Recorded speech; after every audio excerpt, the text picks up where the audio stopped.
what kinds of things do you see in kids who have severe feeding issues? Like what kinds of symptoms? How would a parent know if they're classifying their kid as having more severe issues?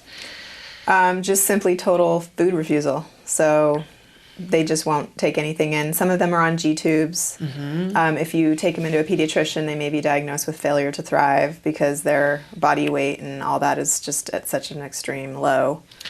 And it is important to be taking your kids to the doctor. I know sometimes that can be really hard, but it's important to go to a pediatrician on a regular basis and to get those, to get your child measured. Yep. Jem it's very timely for me today. Jem is having his physical today. It's important that we keep those appointments and do those. It's not easy with all the other things that you have to do, but we do have to be on top of these things because sometimes there are medical issues or things that can get past us. So, and our child has to be thriving. They have to be gaining a certain amount of weight. Yeah. Basically, every pediatrician office, once you get established with one, they put your kid on a schedule and they tell you when they need to come in and they do certain checkups and whatnot. And they always check their height and their weight and they put them in the percentiles. And if it's too low, then they might diagnose them with failure to thrive.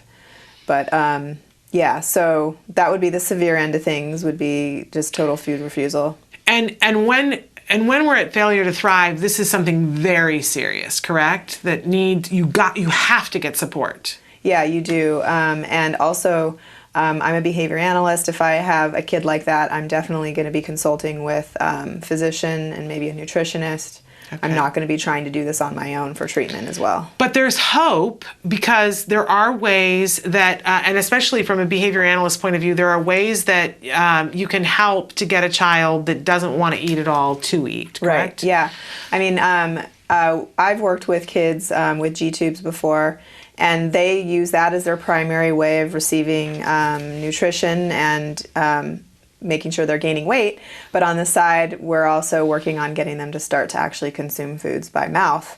It's just that that's not enough to maintain them, so they have to have the tube as well. And then sometimes over time, we can get them off of the tubes. Yeah. One interesting thing is that it's always good to get this a medical exam done because you don't really know what the reason behind the feeding disorder is. A lot of times it can be behavioral, but it also could be a biological problem, and eventually those two things will play together. So for example, let's say we have a child who has celiac disease, and every time they eat foods with gluten in them, they feel extreme pain in their abdomens and or whatever. So they basically stop eating certain foods, maybe that are like correlated with when they ate, they felt bad after they ate it, so now they don't want to eat that anymore. And the next thing you know, become more and more finicky.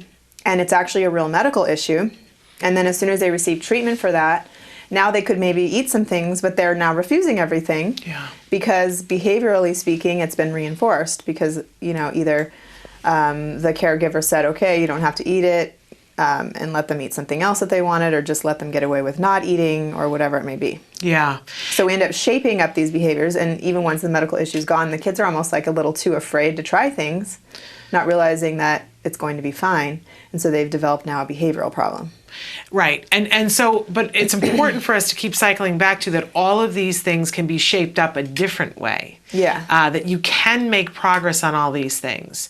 And that's the important thing that I want everybody to know. As parents, and I know this from firsthand, sometimes we get used to something and it's horrifying to us in the moment, but then you get used to it and go, well, this is just how it is.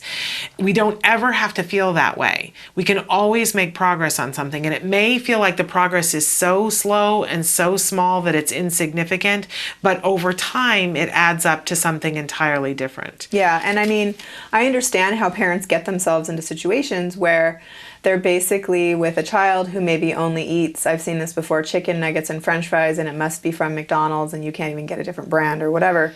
Even if you put it in the box and tried to present it to them, they would know. And they buy it every single day on their way home from work. And as much as it pains them and they hate it, they feel they have to because they want their child to eat something. Right.